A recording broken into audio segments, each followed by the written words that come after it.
Okay, good evening YouTube. Welcome back to this next episode of FPL Family with me, Lee, and this is Sam. And Sam, just when you thought, and I'm pretty sure we sat here and said it last week, big at the back is dead, should we be taking all of our money out of the defenders and putting it into our midfields? Cancelo, 18-pointer. He was my Reece vice James, captain. 6-pointer. Alonso, 9 points. You were unlucky with that. With all that rumour today about Salah, there a lot of rumour today on Twitter. Twitter was on one today. Trolling everyone. Twitter was on one. There was a lot of rumour about Salah having COVID, not playing, and you were like, Cancelo's my vice captain. That would be so good if he came in with the points. But not to be, unfortunately. Salah played in that game, but no returns for the Egyptian king. First time. I don't mind the blank from Salah. Well, this is the same for everybody, isn't it, basically? No, I don't mind. Kai, Spurs. Yeah, well, as the more astute of you will have realised, we are still together. This is still a thing. FPL Family can still go ahead, thankfully, even after what can only be described as a roller coaster. No, FPL Family derby. It was a brilliant game of football. It was a good game. No doubt, it was a good game of football. It was excellent. It was a really good game. At no point was there any risk of divorce. It was quite calm. It was a calm Liverpool. Normally, Liverpool Spurs games we kick off because there's normally some sort of controversial penalty. There's plenty of controversy today. Yeah, but we sort of agreed on the controversy, didn't we? We did, weirdly. Yeah, I think you kind of went, "Oh, I've got away with one there," when Kane didn't get, or he's got away with one when Kane didn't get sent off. Yeah. And we both sort of thought it was probably a red for Robbo. We just thought it was probably a red for both of them. And at half time, I was going, I can't believe we're 1-0 in this game. We should have been 4-1 down. Yeah. And at the end of the game, I was sort of like, we probably should have won that game. And you were like, we could have won that game, but it could have gone either way. It was an odd game. Sort of and I can't wait to dissect it with you. Because genuinely, we've watched that game. We put the kids to bed. We've had a bit of dinner. That's it. We haven't really discussed the game. We haven't really had the fallout yet, have we? So maybe the divorce is coming. Maybe the divorce is coming. I don't know. Oh, it's Christmas nearly. It's Christmas. It's nearly Christmas. We've got, a week to go until Christmas. Less than a week to go. We've got the jumpers on and everything. We could have lost 8-0 today, and I'd just be delighted we played. Well, to be honest with you, despite not picking up the 3 points... We played well. You were good. Spurs played well. We were back. We were playing a football match league. Did you see us? I saw you playing a football match, and I saw Harry Kane scoring at home. Which never happens, by the way. No, it's not just at home. Harry Kane... He scored just a goal. Scoring a goal is something. Yeah, something. Well, listen, Spurs, no doubt it was a different Spurs today. Christmas miracle. No doubt. It was a Christmas miracle that Spurs got a point. A bit like the baby Jesus. Out of that game. It was incredible. So, guys, as usual, welcome to the stream. We're going to be doing all of our usual stuff. We'll be looking over, and what we normally do here is we normally look at and talk about the key FPL topics across the 10 games. But we've only got 4. We can't kick off the stream, really, without talking about the carnage that was this game week. Again, it's bonkers. And a lot of the games we knew were going to be cancelled before the deadline kicked in. But for those of you that were making early transfers, and I was one of them, I'll talk later on about the 2 worst transfers I've made in years, frankly, in FPL this week for a hit. At least I didn't take a hit. Quite, yeah, absolutely. And then obviously Burnley and Villa gets off as well. And there's COVID case. I mean... Chelsea fans, how do you feel, Chelsea fans? Should that game have gone ahead today, Chelsea fans? Look at the bench that Tuchel had to roll out with today. Well, and as Klopp... that's not right, is it? As Klopp said about Chelsea, weirdly, in the aftermath of their game, he and Tuchel were both forced to play players for 90 minutes who had just come back from injury and probably shouldn't have been playing for 90 minutes. Probably shouldn't have played. Yeah, I mean, Tuchel had to roll out Kovacic for... listen, I didn't watch the game because the other game was on TV here in the UK. But I think Kovacic played largely the 90 minutes. I might be wrong, guys. Tell me if I'm wrong. But he's got that's not right. Same with Keita for us and Milner. he's got to give them boys 90 minutes now, and they're coming back from injury. It's not right. And to that end, guys, I've put together a little graphic now. Here's Cancelo. We'll talk about him later on because unbelievable performance, unbelievable goal. Yeah. Many of us have got him. Those of you that captained Cancelo, and I know there's a few of you out there, fair play. That is a ballsy captaincy decision, and it has come in big time for you. So if you're a Cancelo captainer, get in the comments, get in the live chat. I want to hear from you and how you felt when Cancelo's worldie hit the back of the net. What an absolute haul that is for Cancelo captainers. But I do just want to carry on, Sam, on this point about some of the disruption and what's coming up for us in FPL, because the Athletic, who are, obviously a pretty good source, right? This is not coming from a flaky source. This is coming from the Athletic. There is going to be a Premier League discussion, I think, with the managers as well. I think the managers are in on this, as per Klopp's post-match interview. As the managers were talking about afterwards, they asked Conte about it as well. Yeah. Stakeholders meeting it is. Yeah, so there's a Premier League stakeholders meeting which is going on tomorrow, where they are considering postponing an entire round of Premier League fixtures, an entire round, game week 20, which I have to say, given the current state of COVID in this country and the fact that there's so much uncertainty for these teams, and Klopp went into it in some detail in his post-match today, it feels quite a sensible thing to do. I hate to be a killjoy, because at the end of the day, I love having, there's so much football over Christmas and we all love it, right? It's what we live for. They have Boxing Day, another game a couple of days later, another game on New Year's Day. It's great. I love it. But this kind of feels sensible, doesn't it?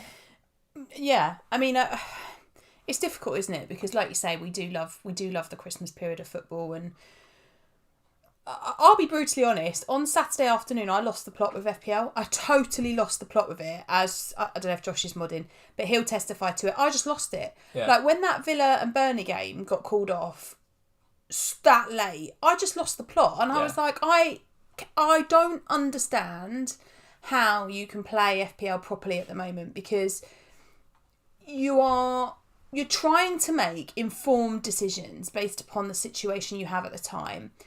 I was in a place on Friday evening where, in order to move from Antonio to Watkins, which was what I wanted to do, I had to do it that night, because one was going up in price and one was going down in price, and I had the exact money. And if I didn't do it, that was the end of it. And I spent a long time looking at every source of information that I could, and not a thing was suggesting that game was going to get called off.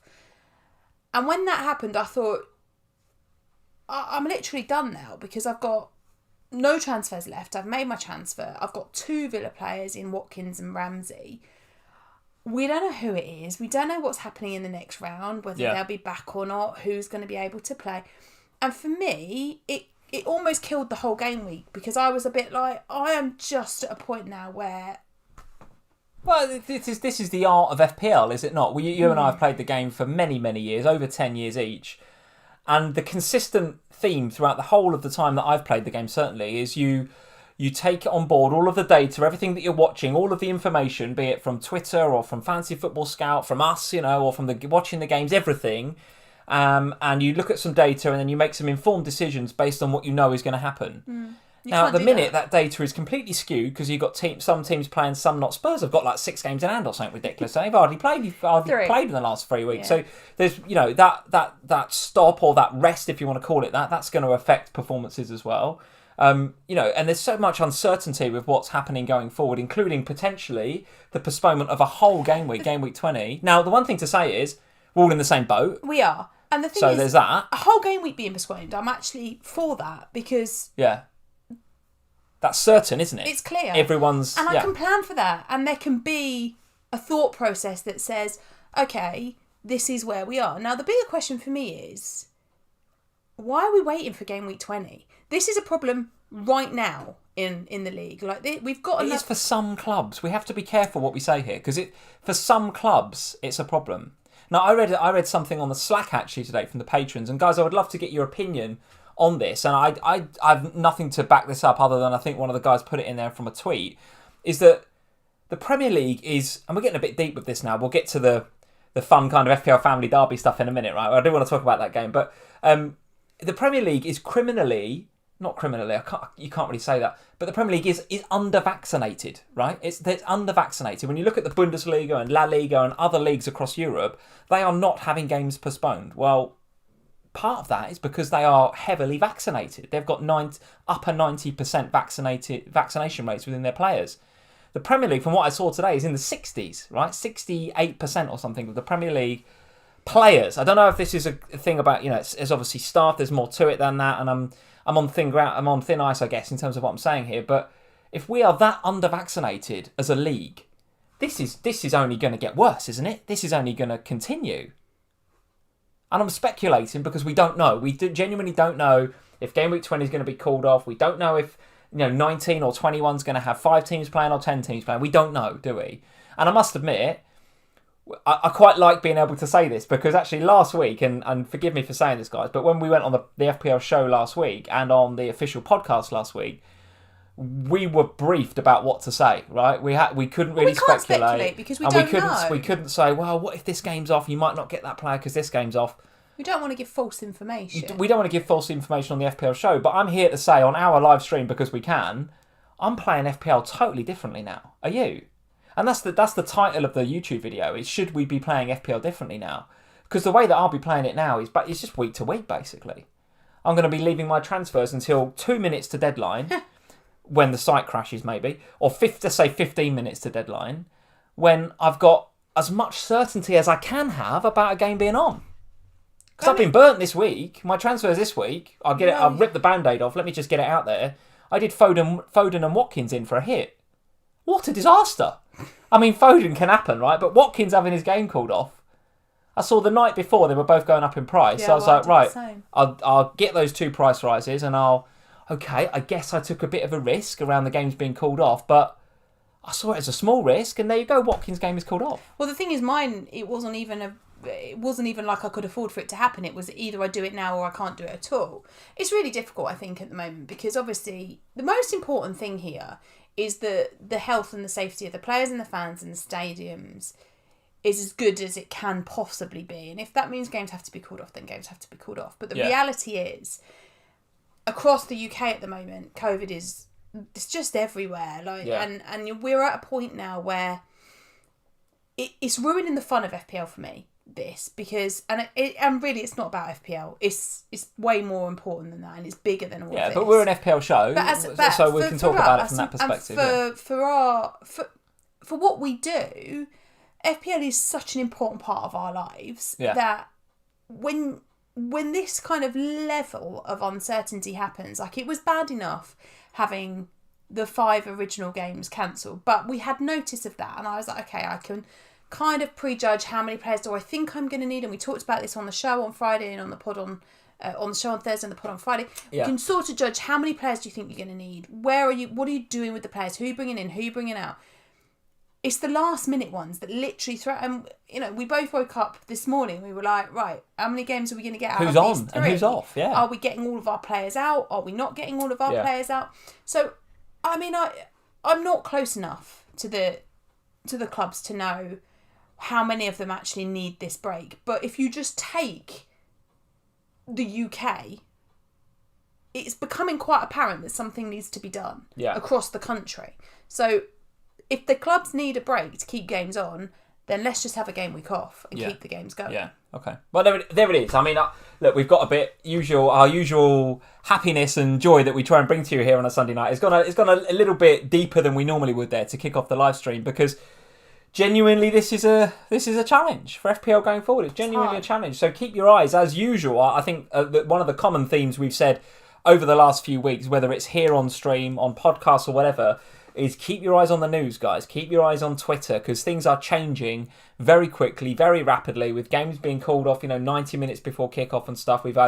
Even this week, we've had game week deadlines change, 3 times? I don't know how many times, but it's changed a few times, the game week deadline. Twice. Yeah, changed a couple of times, even in this week. So Listen, lots and lots to keep an eye on, guys. Lots and lots to keep an eye on. Let's say hello to a few people, Sam. So let's go to... I've drunk half my cup of tea in the time that we were talking about that. I know. Well, that's 18 minutes we've been on already. Just chatting about that sort of stuff. We haven't even got to the FPL Family Derby yet. We haven't even said hello. We haven't even talking about VAR yet. Don't even know who's in the chat. Paul Cook is here. How are we doing? Paul, he says, should have 2 extra chips for COVID. Well, listen, I don't see it happening, mate. I don't see it happening. All that we can do is that you've just got to react as best you can. And it goes back to what I said about, the theme of this podcast, the theme of this show is, should we be playing FPL differently? And at the moment, my answer to that is yes, I absolutely am. I'm not looking at the longer term now. I'm far less looking at the fixture ticker over 5 weeks and going, well, I'm going to bring in this player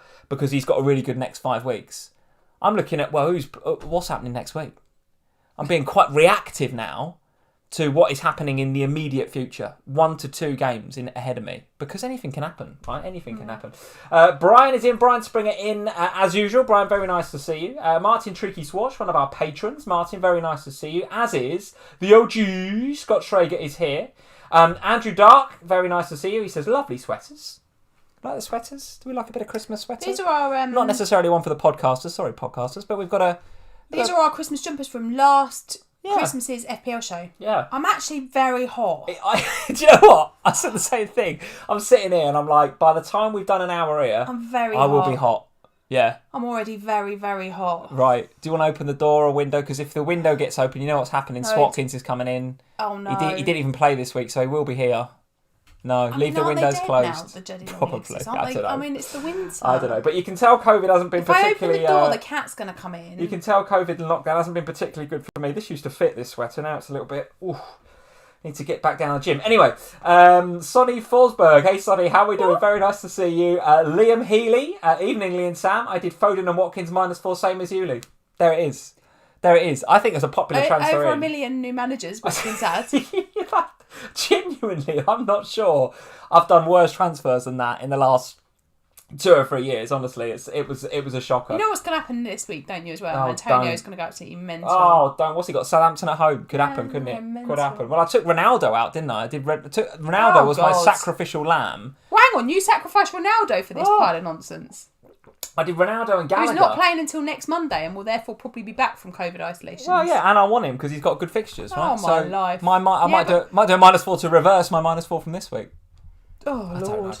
I don't know. I'm happy to have Foden in, though. We'll talk about him a bit later on. Matthew Wilkinson, how are we doing? Gavin Doyle, Bossman525, Angelo Davis, Sam G, Heavy Metal 20 and Mohit are all here, guys. So very welcome. You're very welcome to this episode of FPL Family. If you're new to FPL Family, make sure you hit that little subscribe button, the little red button on YouTube down on the right-hand side of the video. And, of course, leave us a like if you're enjoying the video. It helps us with all the algorithms and get out to new people in the audience and all that good stuff. Right, Sam, let's get on to the results for this week. And as you'll see, I've got the window open on Leeds versus Arsenal. We're going to close that because I was just seeing who got the bonus points in that game. And I'm going to go to, in fact, I'm going to refresh. This is how long ago I set the stream up. That's, of course, next week's fixtures. Game week 18. Here we go. Spurs 2, Liverpool 2. Just the 4.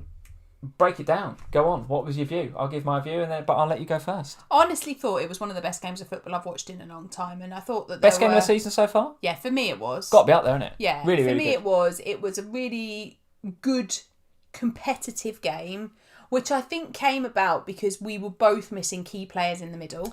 That's very true. The middle of the park was some big hitters missing there. I mean, we started the game without Skip and Højbjerg. Yeah. You started the game with 2 players. No Thiago, no Fabinho. And 2 players out. Henderson.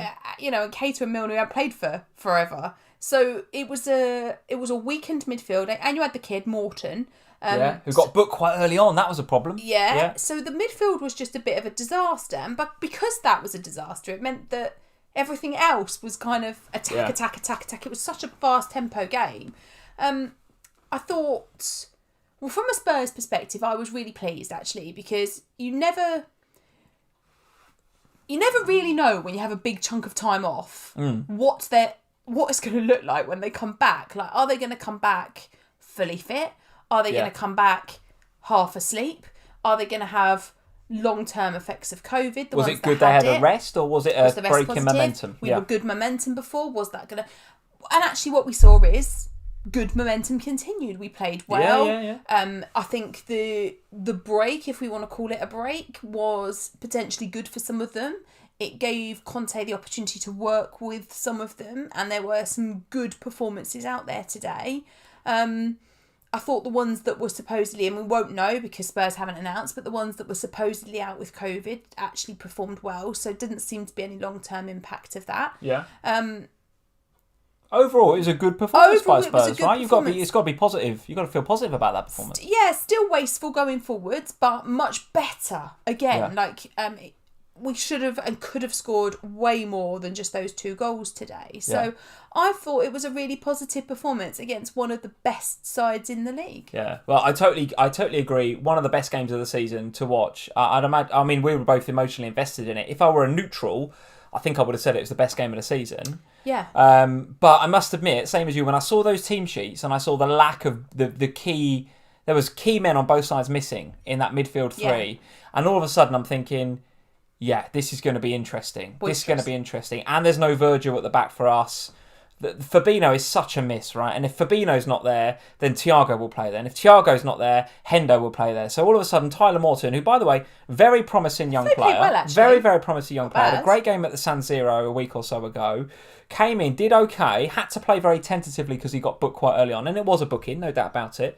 But listen, he's our 4th choice central defensive midfielder. So in a defence where you're missing already the big man, Virgil, you need Fabinho there as a sort of insurance policy, and we didn't. We had Tyler Morton there because we're kind of playing with what we got.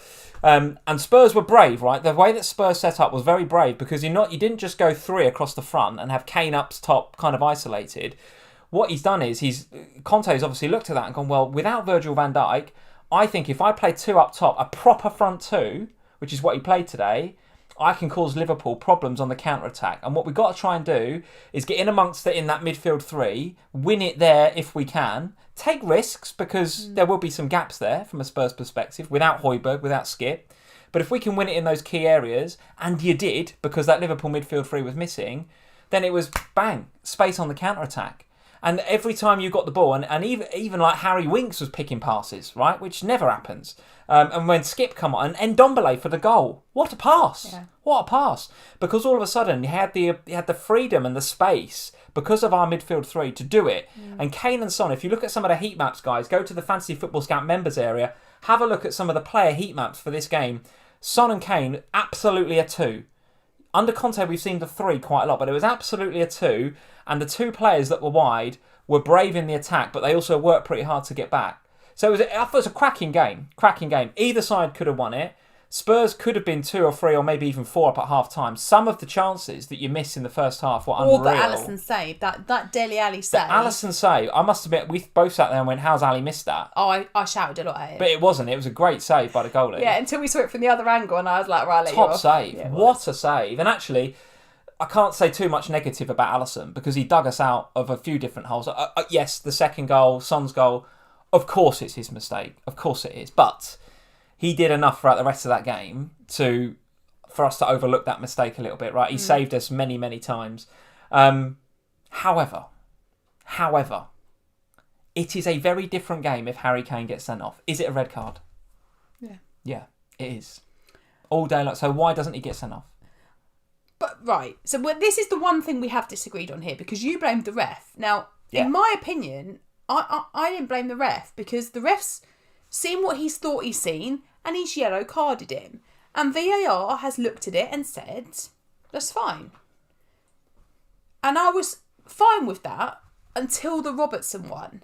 Because in that moment, the ref has seen the Robertson one, he's yellow carded him, and VAR has said, you need to have another look. Go and have a look. Yeah. I don't think there's a lot of difference between those 2 tackles, in all honesty, without my Spurs hat on. They're 2 quite different tackles, but they are both red card tackles. Yeah, so it's not like they're exactly the same tackle, but they are the same in terms of the degree of naughtiness that, they weren't great, either of them. Both of them probably red cards. So what was interesting to me is that the ref had dealt with both of them. He'd given them both yellow cards and it was the way that they were dealt with then subsequently. And there were a few moments today where I was a bit like, oh, that's interesting that's just been like the potential penalty that Liverpool maybe had. Penalty. Yeah. And they said, oh, it's being checked by VAR at the moment. And then, no, it was fine. And then the Salah potential handball in the penalty box was checked by VAR and it was fine. And you kind of have those moments where you go, oh, okay. And I think had Robertson's been left as a yellow, I'd have gone, they've both got away with one. Yeah. It was the fact that one of them was a red and one of them wasn't for me. And that's the thing, it's the consistency, isn't it? It's the consistency. Because Kane... So, Robbo, I'll take my red glasses off for a minute. Yeah, it's not his finest hour. Absolutely. He's gone in far too recklessly. And actually, the emotion of scoring the goal, I think, has got to his head a little bit. Yeah, maybe, yeah. Stupidly, right? And it wasn't quite an emotion-fueled game, actually, wasn't it? It was quite an emotive game. And for sure, you can get sent off for that, Robbo, right? He's had a good old swing at Emerson Royale there, which was a good tussle throughout the whole game. Royale got booked and they were at each other the whole time. And yeah, you can absolutely go for that, Robbo, no doubt. But Kane has to go. And if Kane goes, it's a different game because it's that early in the game that it changes the complex and it changes completely the game. I can't work out why he's not sent off other than... The guys in the studio said the same though, didn't they? The ref has got to have, and I tweeted this and I got a bit of stick for it before we come on. Shock me getting stick on Twitter. Why have you been on Twitter? Why have I been on Twitter? Yeah, good point. But I did say it's bonkers that... Well, I thought the referee would need to have balls of steel to send off Harry Kane at home when he's just scored his first goal in months at that time in the game. Do you know what I mean? What, we're about half an hour in? You said this to me and I told you think the ref you're wrong. massively bottled it, and I think the VAR bottled it as well. No, you're massively wrong. See, you deserve abuse for that on Twitter. The ref has seen it. He's given a card. If the ref was just letting him off, he'd have just gone, oh, Harry. But it's a clear and obvious error. A yellow card is a clear and obvious obvious error because it's a red card. The referee has clearly got that wrong by giving him a yellow card. It's a red card. But I don't think the ref is at fault. That is my point. It's the VAR fault. Normally, I'll have a go at the refs. But genuinely today, I actually thought the ref was fine. He reffed the game. What? I thought he was fine. He actually did make decisions. He made decisions and then... He had a stinker. How many yellows were in that game? Well, there was a lot. But It was not, I don't think... a game full of malice, no, right? But there was a few... There was a couple of moments, and a good referee would have calmed that down, called the captains over, said, get your teams together. But he didn't. He just kept getting the yellows out all the time, and then he could not wait to give Robbo off. No, he didn't, though. He didn't give him off. This is the point. Have you lost the plot? You cannot sit here and say the ref had a fine game. I'm not having that. The ref had a fine game? He had a stinker. He had an absolute stinker. I think you're wrong. Right, well, but I think my point is that the ref made decisions. What was interesting for me is the decisions that were going on behind the scenes, and this is why with VAR I would love an explanation. Like, I'd love the VAR guys to say, right, this is why we didn't give a red on that one, and this is why we did tell him to look at the monitor on this one, and this is why, because apparently the ref said of the Jota one, I didn't give a penalty because he'd stopped.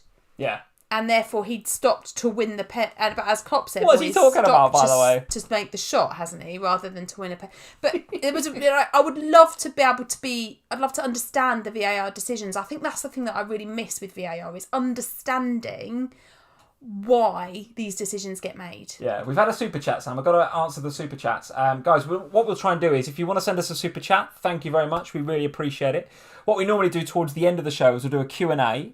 If you want to save your super chats for the Q&A, that would be great. And then do you want to photograph them and we'll do it at the end? No, I'm just going to... Let's answer this one from ZK. He says, that was an advert for football, that game. It was an advert for football, which is first and foremost, you're absolutely right, ZK. It was a great game. It was a great game, yeah. And as much as it pains me, with no football over the festive period and FPL, therefore, a circuit break would be a good thing. It gives... Yeah. He's an Arsenal fan, gives them, as Arsenal fans, a bit longer in the top four, so he's happy about that. And ZK, we'll talk about your boys a bit later on because they were particularly good. But just to finish up on this game, Spurs 2, Liverpool 2, listen, I don't want to focus too much on the referee and the VAR because that would overshadow what was actually a really good game. It's a really good game. A really, really good game. From an FPL perspective then, a blank for Salah. It's a sell now, right? Oh, yeah. Sack him right off. Get rid. That's it. Sell him. Good riddance. So a blank for Salah, and I must admit, I thought Sessegnon and Ben Davies did a reasonable job doubling up on him most of the time. He didn't have the finest game in the world. But listen, if Jota gets the penalty, Salah probably takes it, maybe scores, and we're not having this conversation, right? But from a Liverpool perspective, Trent again with an assist, Jota with a goal. I don't think we need to talk too much about Liverpool from an FPL perspective, as usual. Got a goal today as well. Listen, Jota could have had an assist for the penalty. Could have been more. But all three of them could have had more than they did today. They're the three to own. I still think that. If you've got Robertson, try and get to Trent. Are you tempted? So if for any reason you've only got 2 Liverpool... Go Tsimikas for game week 19. Why on earth not? Tsimikas in. Why on earth not? Maybe. Is Robert out for 1 game or 3 games? It's 3, isn't it? I think it's a straight red. Was he give him a straight red? Well, I think the ref went no to the yellow and then a straight red. I'll need to look at that. But if it is, that's 3 games out. He's obviously one of them's a Carabao Cup game, so it's 2 Premier League games out. So if you really want Tsimikas for the next couple of weeks, have a look, maybe. But the majority of you guys listening will have Trent, Salah and Jota, and the points continue to roll in despite Salah's blank this week. The points continue to roll in, so no issues there whatsoever. But more importantly, from an FPL perspective... Buy them all, the Spurs players. What are we saying now about Spurs? Because if we look at the Spurs fixtures going forward, they don't look too bad. It's Crystal Palace at home, then it's Southampton away in game week 20, if that's going to go ahead. Obviously, we don't know. We're going to find out in the next 48 hours, 24 to 48 hours, I suspect. Then it's Watford. Then it gets a bit more tricky with London derbies back to back against Arsenal and Chelsea. Let's assume that game week 20 is postponed. Would you be bringing Spurs players in for Palace, Watford, Arsenal, or how are we feeling about that? Yeah, you think so? Okay. Yeah, why Are not? Spurs back on the radar then firmly? Is it Kane in or Son in, or what are we thinking? Oh, all of them. Bring them all. All right. Don't bring them all. Here's a question for you. I still maintain what I said on the FPL show, though. I would invest in the defence before the attack. Okay. Here's a question for you. Salah goes away for a few weeks at the African Cup of Nations. You can't sell him, though, can you? Would you bring him in Son for Salah? This is another problem, though, isn't it? Because how on earth are you affording to get Salah back? You just leave a bit of money in the bank, don't you? No, you've got so much money invested in him. You sell him for Son. How much is he in it at the moment? I don't know. I've got no idea. Let me have a look. So you wouldn't do that then? You wouldn't necessarily take Salah out during the African Cup of Nations, even if it was for Son, with a couple of nice fixtures? 0.3 invested in him. You'd have to drop 3 times for me to afford to bring him back in. Probably drop 1 or 2. You're not comfortable, are you? You're going to bench Salah for 2 or 3 weeks. 12.6 million on the bench. We're talking about having a circuit breaker in the Premier League. Are these players even going to go? We don't know. I don't know. Don't make any rash decisions would be my... I think at the moment where we are in FPL, we just cannot make rash decisions. We have to make informed, sensible, short-focused decisions. Now, in my mind, the Kane one is easier. It's always been easier because if you've got money up top, he's easy enough to move to. You're on Ronaldo right now, correct? Yes. Are you going to move to Mr. Kane? Oh. I want to. 1 decent game. And even then he should have got sent off. And you're going to bring him in. Hang on. He should have a 3-game ban. Tiny violin can come back out. Shut up. Shut up. Yeah, but Spurs are going to... Harry Kane's going to have 3 quadruple game weeks at this rate. Well, this is something we've got to think about, right? In the future, there are going to be some double game weeks galore coming on. If you did play a free hit this week, fair enough. I can see why you play it. But for me, that chip is 100% a hold because later on in the season, we are going to have some absolutely bumper game weeks, aren't we? I can feel myself moving Ronaldo and Kane back and forward over the next few weeks, depending upon who's got games, who's not got games, who's got double game weeks, who's not got a double game week. Just by comparison, we spoke about the Spurs fixtures there. Okay in the short term, and then Arsenal-Chelsea gets a bit more difficult. Manchester United, on the other hand, Newcastle in 19, so no way you're selling ahead of Newcastle. Then it's Burnley at home in 20 if it goes ahead. Wolves, Villa, West Ham. Looks pretty good for Ronaldo, doesn't it? Looks pretty good for him. Yeah. But you still want Harry Kane. Oh, I do. But I also really want Ben Davis as well. I'm back there again. Oh my God. I'm back in the I love Ben Davis camp. Well, there we go. Lots to discuss. Plenty more to discuss on Spurs versus Liverpool, I'm sure. But let's not let... It was great, wasn't it? Let's not let the FPL get in the way of what was a truly brilliant game. It was an absolutely brilliant game. I enjoyed myself. Elsewhere, though, we didn't watch Wolves versus Chelsea because the Newcastle Man City game was on TV here in the UK. Just a quick word, though, on Chelsea, particularly the double defence, because there are a lot of FPL managers out there with either a Rudiger and a James, or a James and an Alonso, or any combination of any of those, frankly, or maybe even an Azpilicueta, who, by the way, I noticed had, where is it? I saw a stat on him before. Touches in the opponent's half in this game week. Azpilicueta was top, actually. What? Wait. Oh, I know what you're going to say. Yeah, not João Cancelo. This is his stat. This is João Cancelo's stat. Azpilicueta think he is doing? Yeah. What are you playing at? By the way, João Cancelo not even in the top 5. In actual fact, touches in the opponent's half, Sam, according to the Fantasy Football Scout members area, 4 of the top 5 are Chelsea players. I'm outraged by this. Well, where's Cancelo gone? What does that tell you about this game and what we think we're going to find when we watch it on Match of Day later? I'm expecting to find a lot of territorial advantage for Chelsea. I'm expecting to find a lot of touches in the opponent's half and a lot of possession for Chelsea. No final touch. And not a lot in the final third. Maybe they're missing something up there. Do they need to go and buy somebody from Inter Milan for a lot of money? Yeah, probably. Might spend a 50 million or something. I don't know. It's hard to comment on this game. What I will say, though, is it was never going to be an easy game, this one. Wolves have been really solid defensively. They've been all right, yeah. It's at home. Chelsea had all sorts of COVID issues and other issues with injury, and they weren't going into this with their full first available squad. So it was never going to be an easy game. But I did expect them to score. So I don't know, we'll have to watch it on Match of the Day. But the thing for me that's interesting is when you start talking about taking out games, the double Chelsea, I've never really liked the double Chelsea defence, but yeah. How do you feel about it now? Let's have a look at the Chelsea fixtures going forward. They are right at the bottom of the ticker. So Aston Villa away, which the way that Villa are playing right now, and the fact they've just had a little mini break there because the Burnley game has been called off. So they've got Villa away, which is looking very difficult. Brighton at home, which I think probably looks okay from a Chelsea perspective. If on, that's a good point, actually. And then it's Liverpool, City, Spurs. It gets very difficult for Chelsea. And then there's the blank for the World Cup if that's on. And then it's Club World Cup. So here's an interesting rhetoric. There you go, slackers. Get that one on your bingo. Here's an interesting rhetoric, Sam. I forgot something in the garage. I went to bring it in for the stream. What did you forget? Oh, I know what you've... I saw it in the garage earlier. You bought some Jaffa cakes, didn't you? I bought some Jaffa cakes. We'll have to have them next week. Oh, it's after Christmas. I meant to do it today. I especially went out and bought Jaffa cakes. Anyway. Oh, pants. Anyway, that's that done and dusted. So Chelsea, here's a nice rhetoric for you. So Aston Villa away, then if 20 gets... So this is the assumption 20 gets binned. If 20's moved, So they've got Villa away. Nothing. Blank.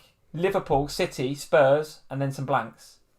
That screams sell to me. That is not a defence that I want to double up on.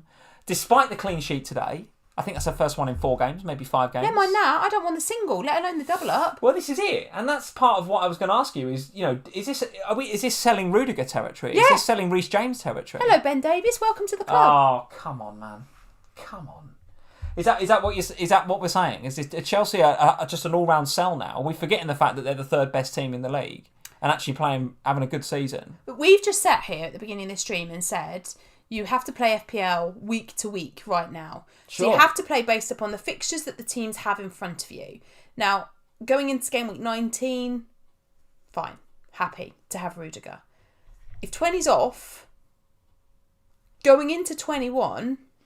I don't want to play a Chelsea defender against Liverpool. Yeah, I'm looking at those next 5 fixtures and thinking, well, Brighton at home in 20, that's the only fixture where I'd be comfortable having a double Chelsea defence. And it might not even go ahead. So if this news in the next day or day and a half from the Athletic or from the Premier League says, actually, we are going to take game week 20 out and we're going to put it somewhere else. I'd love it if the Athletic are just winding us all up. They don't do that, right? It's not the Sun, right? This is the Athletic. So my view is if they take that game week 20 out, that's a sell for Alonso for me, 100%. But what about Reece James? Well, possibly, because you've got Villa away, Liverpool, City, Spurs. That's hard. I mean, I think I'd rather invest in the Aston Villa defence. Well, maybe. But they've got decent fixtures, but I've got the Spurs defence who look decent as well. There's other teams there that you could invest in over a period where I look at Rudiger and I think how many points do I see him getting against Liverpool and Manchester City? And how many points do I see him realistically picking up against Aston Villa? Depends upon obviously what their situation is going into the Boxing Day weekend fixtures. Yeah. And then of course we're going into blanks with the Club World Cup. So it's not as if we haven't got options either as well. You could go Man United and buy certainly by game week sort of end of 19-20, we'll know whether Diogo Dalot is an option or not. You could go to West Ham with Southampton, Watford, Palace and Leeds up next. There's options there. If you're going to get rid of a James or an Alonso or both or a Rudiger, they are all priced nice enough that you could go to a lot of different places. So that's something I think will get a lot of airtime in the FPL community over the next, well, certainly next couple of days when the Premier League announce what they're going to announce on game week 20 if that goes ahead. Yeah. If game week 20 sticks, I might be tempted to keep one of them because that Brighton at home game looks all right. Brighton don't score too many goals. But if that game week 20 is going to go, Chelsea are a bit of a sell for me. They're a bit of a sell. They're not exactly in great form right now. And the title seems to be certainly slipping away from them, if not from Liverpool as well, because City looks so good. Let's go there then. Let's talk about City, because this is a game we did watch, and they were their ruthless selves today. 4-0, and now, even though, go back a few weeks, City were winning games, but it was 1 or 2 goals here or there, they are starting to ramp up now, City. You can feel it, can't you? They're starting to really hit their stride. And this 4-0 demolition of Newcastle, listen, it was Newcastle. It won't be the first or last time they lose 4-0 this season. But City starting to look very good. And as we saw in the 7-0 the other day, starting to share the goals around, right? They're not reliant on one particular player, which is why I like City, certainly over this period, and I should say for the title at the minute, because if one of those players got injured, well, listen, they've got other players that can come in. They're sharing the load right now. Yeah. You're on Cancelo, you're on Bernardo Silva. Yeah. How are you feeling in particular? I mean, no one's selling Cancelo ahead of this week, but how are you feeling in particular about Bernardo Silva? Because that's a couple of blanks now back to back, isn't it? Well, yeah, I mean, last week he got injured and went off at half-time. He should have scored in last week's game, and quite honestly, he should have scored again today. There's another moment today where I was like, oh, Bernardo. Yeah. I'm not too worried. I mean, he plays him. That's the thing. If he's fit and available, he plays him. It is slightly off-putting when there's certain formations where you know that Bernardo's going to be further forward, and then sometimes you look at the formation today and I was like, you're going to be sitting a bit deeper today, and that's frustrating. Yes, I thought that, yeah. Yeah, but equally, to be quite honestly, today I was just absolutely blimmin' delighted to see his name on the team sheet, because I had so many problems. Yeah. I just didn't need Silva to be one of them. Happy to see him play. And I'm happy to see him play.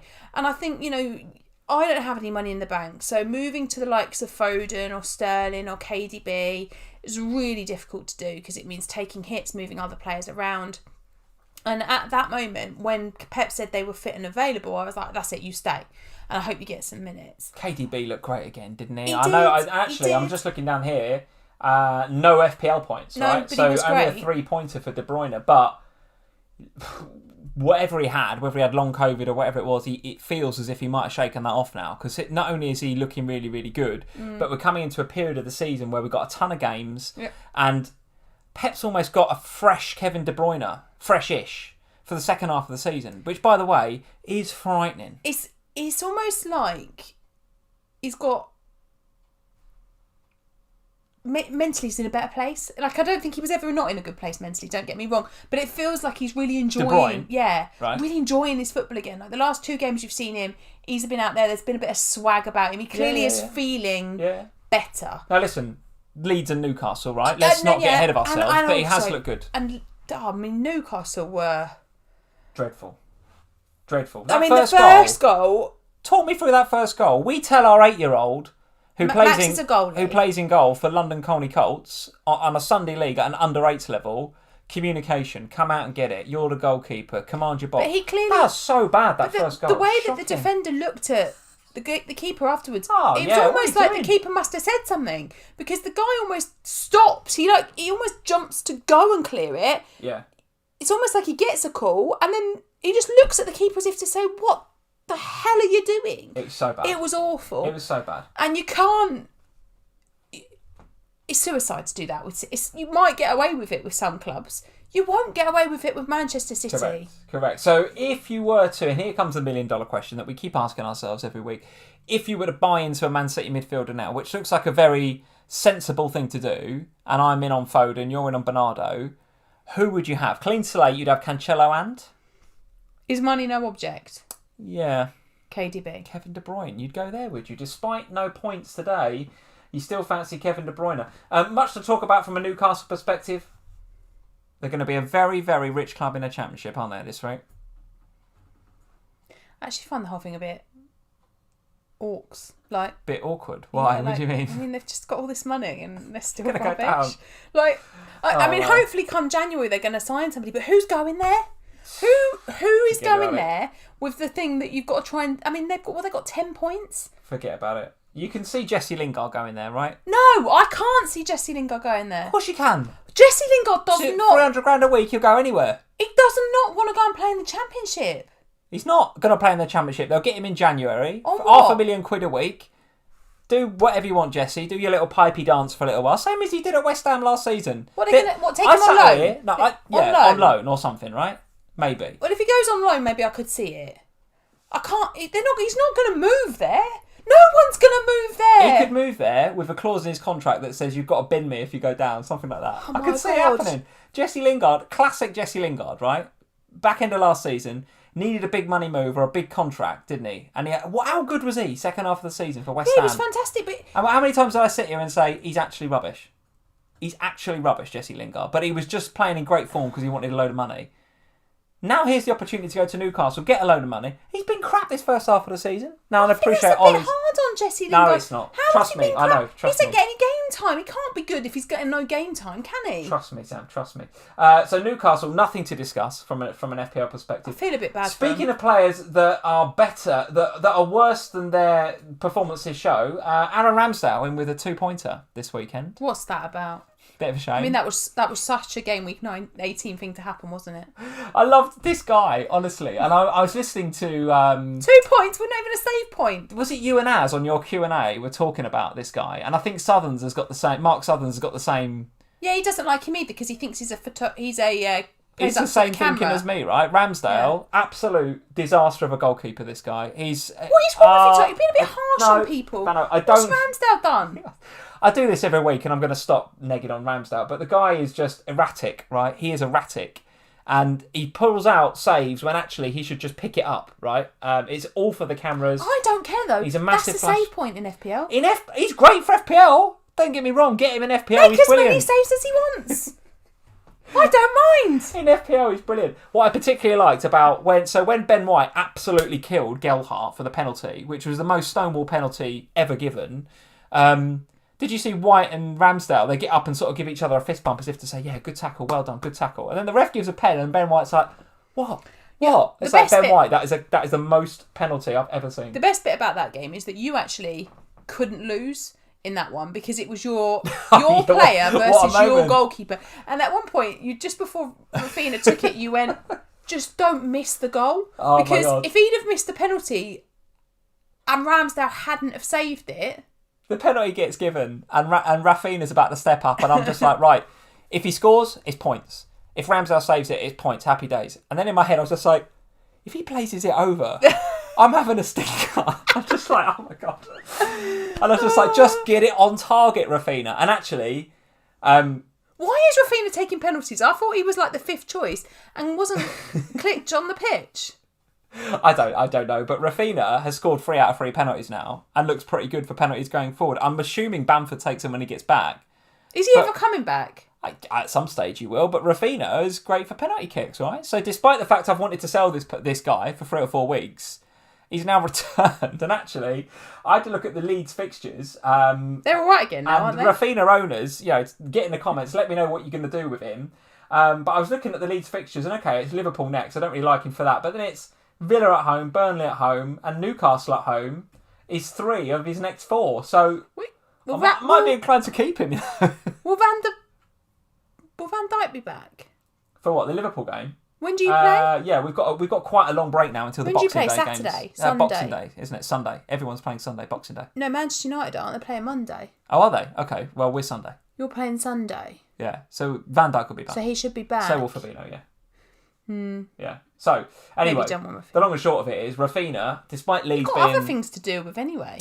Oh yeah, I got loads of... Everyone's going to have Well, other this is the things. thing. I've wanted to sell Raphinha for 3 weeks and I keep going, well, he's got a game, so he's going to play. That's jammy that you've got those points. It is 100% jammy. It's jammy. Unlike you, Sam, I will tell the viewers when I'm jammy. I've not been jammy with Ramsey. You've been... Oh, don't you get me started on Jacob Ramsey. Oh my God. That was really excellent FPL management. Get out. That was really excellent FPL management. So elite, aren't you? It was wonderful decision making, I got to be honest. Ruined my week, that did, Jacob Ramsey. But yes, I have been jammy with Raphinha. Tiny violence. Right, I am not like you. I will admit. I'm going to go to the garage in a minute and get the Jaffa cake. I will admit when I've been jammy, and the Raphinha 3 penalties after I wanted to sell him. 3 penalties. I've wanted to sell him before he took that first penalty, and he's got me 3 goals. 3 penalties. Did you even know that he was on penalties before he stood up to the first one? Absolutely not. Absolutely no. You had no inkling. You absolute nonsense. No doubt. The Raphinha penalties have been jammy as hell recently. But listen, I will take it, and I need to take it. And actually, I've held him for this long. I sort of wonder whether I might just keep him now. Who are playing Leeds next? Leeds are playing next. Let's have a look. Leeds are playing Liverpool next, as you well know. And then it's Villa at home in the game week that might not be. Then it's Burnley, West Ham and Newcastle. Well, that's all right. I'm trebled on Liverpool for that. Treble on Liverpool for that game because Leeds looked bad, didn't they? Let's not be too harsh on Arsenal, though, because although Leeds were bad, and yes, you're absolutely captaining a Liverpool player next week, Arsenal were good, weren't they? Well, let's just have a quick chat about Smith Rowe, I think, here, because you and I... Is he first choice, Smith Rowe, now? I mean, was he ever? This is the question that I've now got on my mind, is... That's 4... He's 4 games he hasn't started now, I think. So I thought he was first choice, but then he had that slight niggly injury thing. Yeah. Then he's been out for a bit. Then he's come back, but he's not come back fully yet. And I was thinking, maybe he's easing him back in. But now I'm thinking, well, was he really first choice in the first place, or was he just holding the spot? It's really hard to know. But the thing is, how do you sell him? Because he might have been benched the last 2, but he's come on and scored in both. I really like him as a player. I think he's a cracking player. I think he provides them a lot of leadership in that midfield. But he hasn't got the eye for goal that Martinelli's got. Well. And he hasn't got the... creativity, is that the right word? I think Ødegaard's better creatively than Smith Rowe, and Martinelli's better eye for goal than Smith Rowe. Whereas Smith Rowe is kind of pretty good at both. Those other two are, they're specialists in their field, whereas Smith Rowe is pretty good at both. I'm not convinced Smith Rowe is first choice in that team. Now listen, he's come off the bench 2 games in a row and got me FPL points, so I am not complaining. You vice-captained him, you must trust him. I vice-captained him this week, which in hindsight looks like a mistake. But to be honest with you, that game looked like the one most likely to go ahead and stick this week. Oh, I see. So I was like, well, I'm going to, that was I'm actually vicing quite Smith sensible Rowe. of you, that was. Well, yeah, I wasn't going to vice-captain a Sunday player like I did. where those games might have been called off altogether. So I thought, well, Smith Rowe, the team's been announced, he's going to play. So, yeah, I genuinely don't know what to do with Smith Rowe now. And by the way, we were listening into Andy, Let's Talk FPL, just before we come on, and he hit the nail on the head. You're well jammy if you've got Smith Rowe, because actually he is massively overperforming his XG. But has been for weeks. He's coming off the bench, and actually, if you went Saka a few weeks ago, you'd be fuming right now, wouldn't you? Because Saka is actually pulling out all of the stuff. He's right on where he should be underlying stats wise. Scores a goal at the weekend, and as a Saka owner, you'd be like, there we go, 1 up over those Smith Rowe owners. The jam that Smith Rowe owners have got over the last few weeks, right? That finishes this week. This is Saka's week. And Smith Rowe comes on and gets a goal. It's absolutely unreal. What are we saying about Arsenal? What are we saying about them as an FPL pool of players? I mean, I got 2, that's enough. You've got 2, that's enough. Yeah. I don't think you really... I mean, the reality of the situation is, at the moment, I'm not really comfortable owning 3 of anybody, and I include Liverpool in that, because you never know what's going to happen. And I don't want to invest more heavily in another club, which is part of the reason I didn't want to go to Lacazette this weekend. I just was I just don't feel like... I feel like spreading the love is the right thing to do. But if an Arsenal game gets called off in the future and you've got 3 of them... It's a problem. You're screwed, yeah. Let's have a look at the Arsenal fixtures going forward. It's Norwich next, so anybody that bought in Smith Rowe or Saka or Ødegaard, or if you bought Lacazette this week, then Norwich away looks like a really nice game for you. Wolves at home after that before City, Spurs and then Burnley. So they are kind of a third of the way down the fixture ticker, but they are the team with form right now, right? They're the form team. They look good. They are. Yeah. The difficulty for me is, who do you pick? Would you get Martinelli in? Would you go for him? Go and ask Az. Did Az bring in Martinelli this week? 2 weeks ago. Oh, great shout. Brought him in last week. Great shout. Just before he went mental. And I mean, he'll get injured in the next couple of days, right? Because that's what he does, Martinelli. He gets injured. 1.something% owned. I mean, he's a real differential. Very good. Yeah, very good. That's a top move by Az, by the way, to bring him in. Don't tell him that. I won't. No, of course I'm not going to tell him. Don't tell him. It's a great move. Drives us mad with his FPL gloating. He's doing all right, isn't he? He's having a good season. Don't keep telling. No. He is, isn't he? Yes. He's top 10k. Tell him. Doing all right, isn't he? Doing well. I've not got to do the Q&A with him this week. Good job. I'm glad I haven't got a live stream with him every week. We're not here, so I can't live stream with him this week. So you have to do it with Chris instead. I struggle with Arsenal because as a Smith Rowe owner, I really struggle to sell him based on the base. He's got a couple of goals in the last couple of weeks. It's been really good.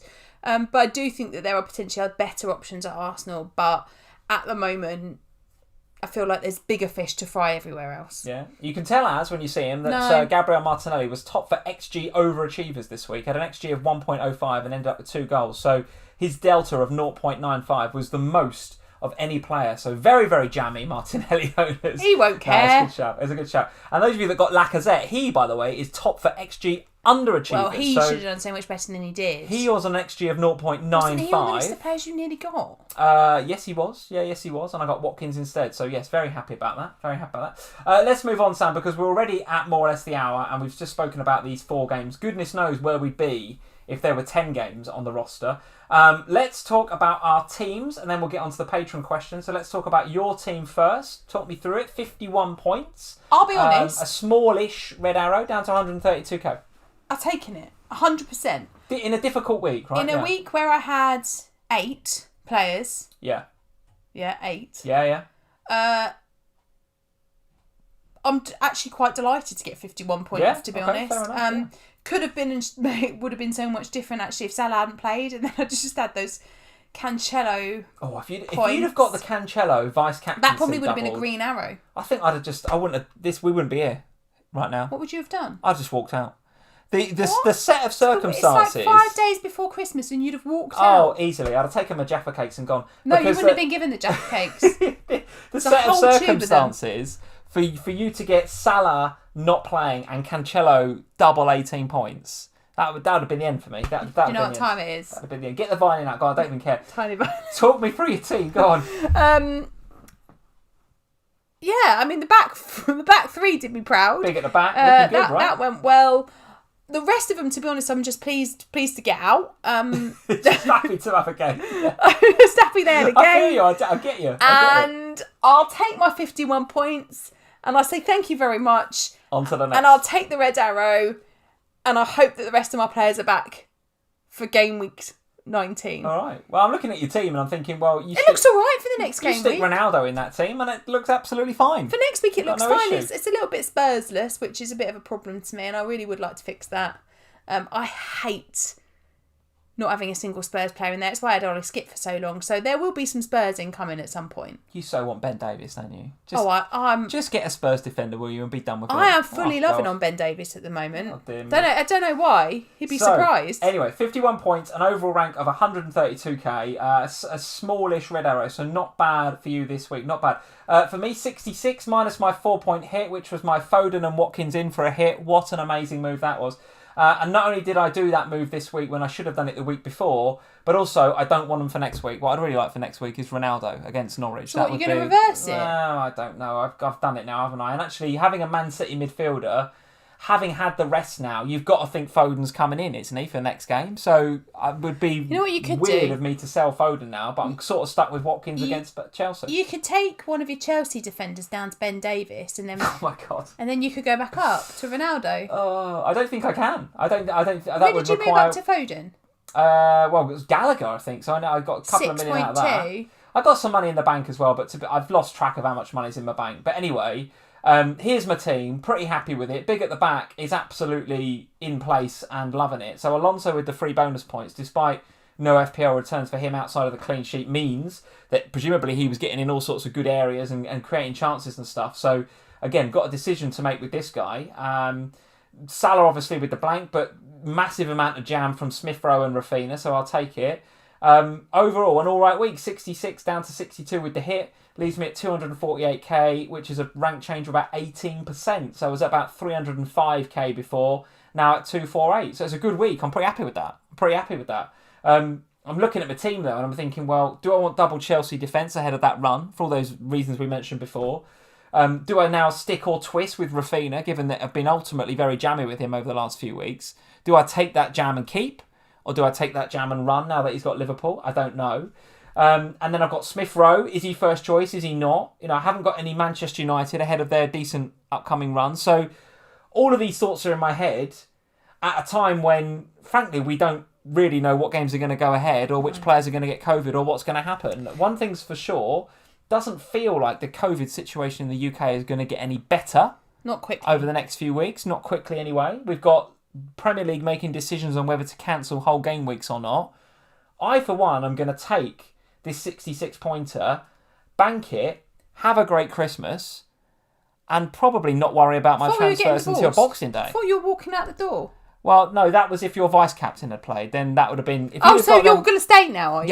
Yeah. I'll okay, put good. on with you for a bit longer. But if those Cancelo vice-captains are coming, I would have been seething. Absolutely seething. You won't. So I'm going to take a couple of days out from FPL, I think, and just see... Just keep my eye on the news and just see what's happening. But fundamentally, the team's not in a too bad a position. I would like to have Ronaldo back, having sold him. But I said that to you. Not much I can do about I said that to you on Thursday when we were driving back from the FPL show in the middle of the night. I was like, if you sell Ronaldo, you're going to want to have him back next week. Yeah, but he wasn't playing, and nor's Gallagher. I wanted some players that were playing, so I've got Foden and Watkins, obviously. What a disaster. Anyway, 248k is fine. 66 points, a pretty good game week. Sam, let's talk to... I'm going to go on eBay in a minute, see if I can buy a tiny violin. Someone will give you one for Christmas, I'm sure. Let's go to the Slack. Let's talk to the patrons. Thank you, patrons, for your questions this week. Let me go to the Slack. Here it is. So, some questions based on what the guys have seen over the weekend, Sam. And guys, if you want to go and check out patreon.com/FPL Family, if you want to go and check us out over on Patreon, come and support what Sam and I are doing here on YouTube in the FPL community. Then all the links are in the description below. Finish up with us here. Have a look over there. If you want to come and support us in the new year, we would love you to do that. There's 3 different tiers, etc., etc. All the details are on the webpage, so let's not get into it here. But every single patron that follows us and supports us does get access to the Slack chat community, which, by the way, was off the hook during match day today. The Liverpool Spurs game was absolute class, wasn't it? The Slackers today. I popped in there for a while. And then I realised that I actually can't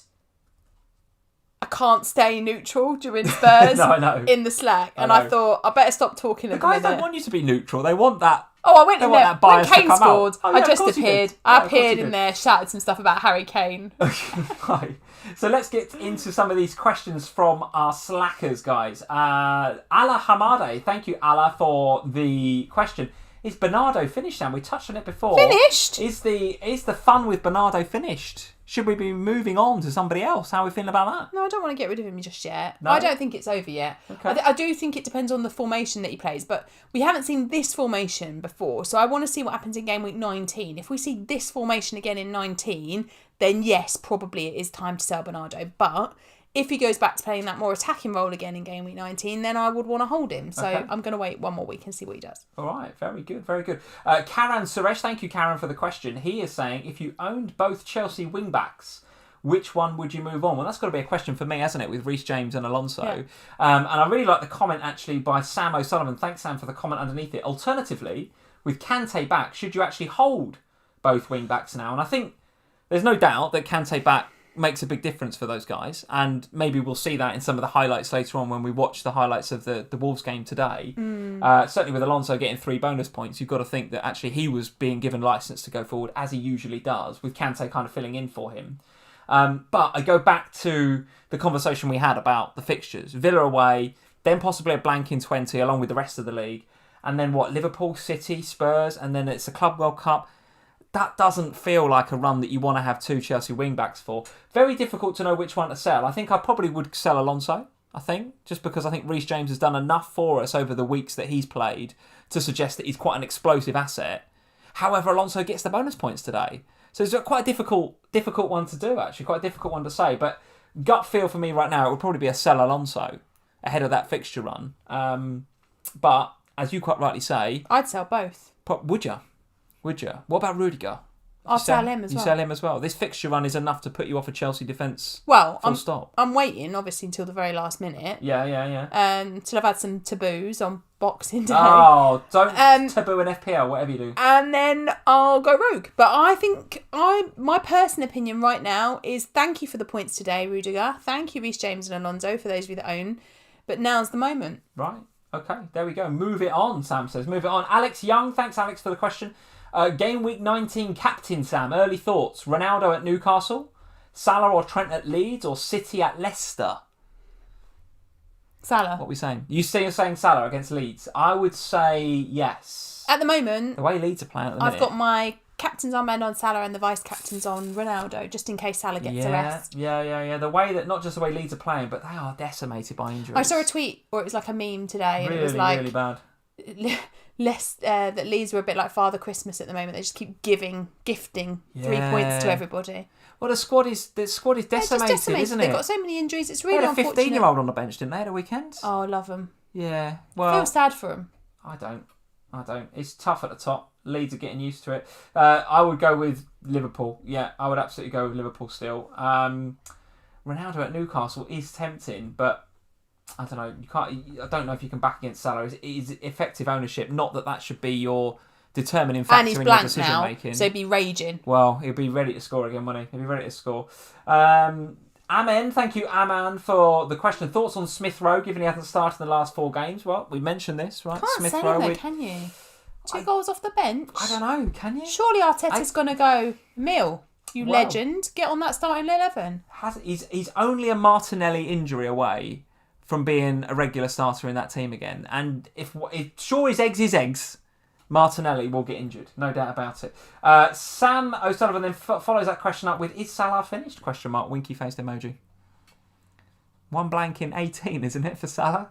Come on, Sam. What is it? You're the one who likes to say that players' careers are finished. So have you got any comments to make on this? I'll tell you what, Matt Wilkinson comes in with a couple of... because you said, look at those beautiful tackles there. He comes in with a couple of images saying, Matt Wilkinson just says thoughts. Well, there we go. There's a player that I thought was finished, but wasn't. Harry Kane. Should have been finished for this game, at least after that one. Look at that. That is an absolute howler. The ref bottled it, didn't send him off. And my thoughts on the tackle on the right is that, I'm not hiding it. That is probably a red. Wasn't Robbo's finest moment, no doubt about it. So both reds, in our opinion. Yeah. You as well? Yeah, okay, very good. But he is one of our own, and he did score today, and the net did bulge, and I did celebrate, and it was nice.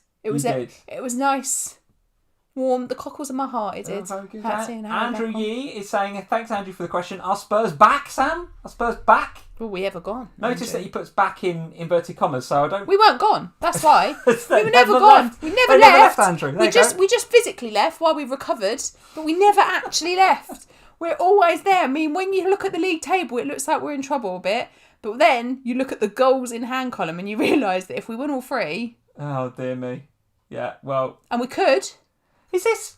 Where have I heard this before? Is this Spurs fans getting all, optimistic again on the back of a... You didn't even win today, you drew.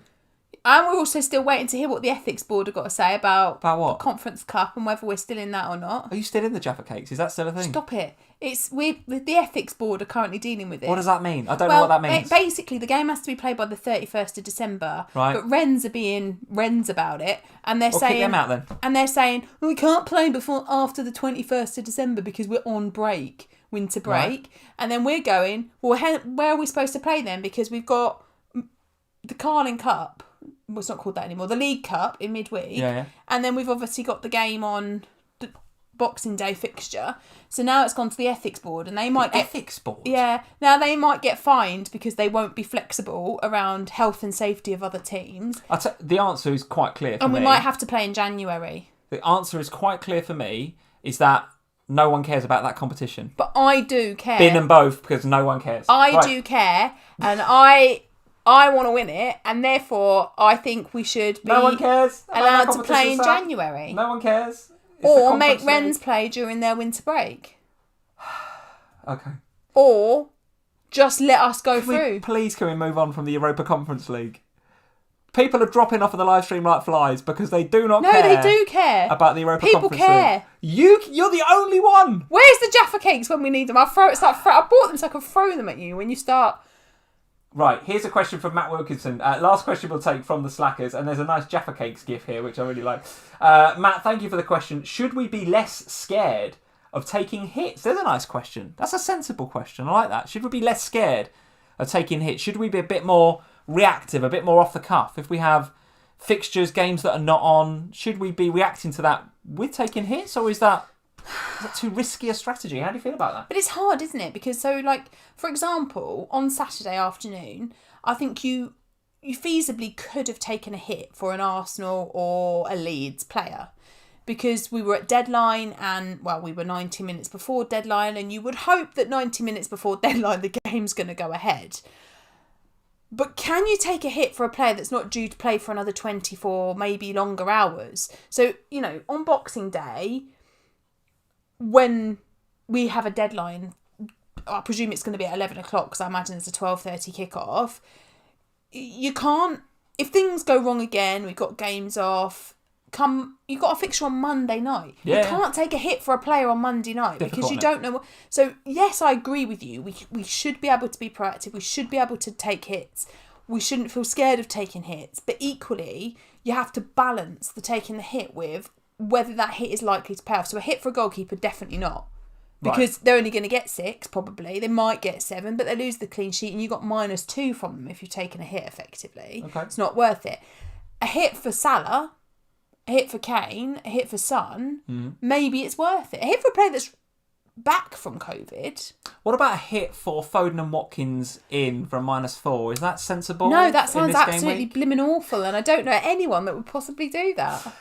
On that note, Sam, let's talk about our week. I suspect that we are pretty light in terms of official FPL show and FPL podcast content because it is Christmas this week. So is there much going on? No, because we're hoping to get away, aren't we? We're hoping to leave the country. We're hoping to leave the country.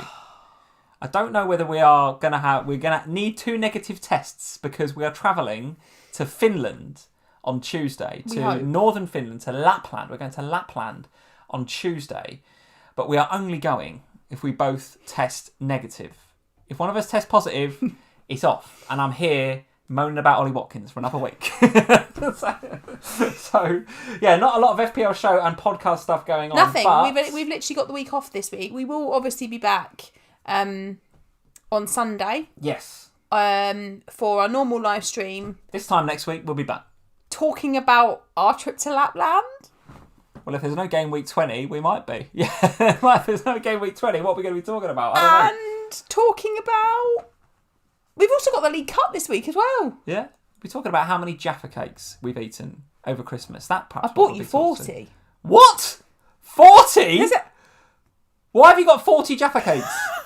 Because when I was out shopping, I wish I 40? They're in a big tube like this. Why have you got 40 Jaffa cakes? Because I thought it'd be funny. I can understand that it might be fun if you bought a little packet of Jaffa cakes. That's what I was thinking. Have you got one of them big novelty? Go and get it. Go and get it. Shall I go get Go and get it. I don't know what I'm going to say for 2 minutes while you get the Jaffa cakes. Go and get. We wouldn't be doing this if it wasn't Christmas, but it's Christmas. And Sam has bought a massive load of novelty Jaffa cakes for some reason. I have absolutely no idea. Absolutely no idea. What can we talk about for 2 minutes while Sam is doing that? Yeah, I tell you what. Let's talk a little bit about the FPL show and the FPL podcast, because actually, over the last couple of weeks, we've done a couple of shows and a couple of podcasts. And do you know what? It is really tough. It's been really, really tough to go and talk on the show about what may or may not happen with some of these cancellations and what's going on in FPL and around the Premier League. Really, really tough because you can't speculate. We can't say, well, you wouldn't get this player in because he might not have a game, or he might not do this, or this player's got COVID, that player's got COVID. So you really have to kind of tiptoe around some of the stuff that's happening and some of the stuff that isn't happening. But nevertheless, still really, really good to get on the show and get on the podcast. And I've got a feeling I might be on the official FPL podcast a week Monday. So after our show next Sunday, the following day, I think there's an official podcast and I might be on that. But, oh my God. Oh my God. Why have you bought this? Why have you bought this? Why would you not just buy a little tube of Jaffa cakes? Because so I went in a shop. I don't even know when it was last week, and I saw it there. What are you doing? I've almost cried laughing in the shop, and the people in the shop must have thought, "What is that lunatic doing?" And in my head, and what did you say? Yes, I bought them for my live stream so that I can embarrass my husband with a massive footlong of Jaffa cakes. In my head, that's more than a foot. It's more than a foot. In my head, I was stood there thinking, I've sworn then. I've sworn. That's actually I nearly made the whole year and I've just sworn. What are you doing with 40 Jaffa cakes? The thing is, I stood there for ages trying to decide how many boxes should I buy. So I thought, should I buy us one each? That would be really funny. It also says to scan it, and I'm wondering. John K is saying, can you make the stream picture bigger? I don't know why you'd want that, John, but just for you, we can go to this. Yes, look, here we go. Don't poke me or João Cancelo in the face with Jaffa cakes, please. There's a sentence I never thought I'd say. So, right, this is our Christmas here. 40 so if Jaffa we can't cakes. go to Lapland on Tuesday, that's what we'll be doing. We're going to be having a Jaffa cake eating competition. Jaffa cake-a-thon. Well, there we go. It was worth waiting for me to go to the garage as well, wasn't it? Yes, wasn't it just? Yeah, absolutely sensational. 40 Jaffa cakes. Oh, look, we can also win a trip to Lapland here. Shame we've paid all that money for it. There we go. Find the golden pack. And knowing you would have found it. Well, there we go, guys. On that bombshell, on that Jaffa cake bombshell, have a fantastic Christmas. Honestly, have a fantastic Christmas. Eat Jaffa cakes. All of you guys that are celebrating Christmas, I know that a lot of you won't be, but if you are celebrating Christmas, it weren't great last year, was it? So make the most of it this year. Have a great time. Stay safe. We'll see you this time next week, 8:30 on Sunday, when we will be looking forward, I think, to game week 20, maybe, if it's on. I don't know. Otherwise, we'll be looking forward to game week 21 and maybe what goes on after that. And I will be about 3 stone heavier because I will have eaten 40 Jaffa cakes. Happy Christmas, dear. Thank you very much. Guys, leave us a like before you go. Have a great Christmas and we'll see you this time next week. Cheers, guys. Bye, guys.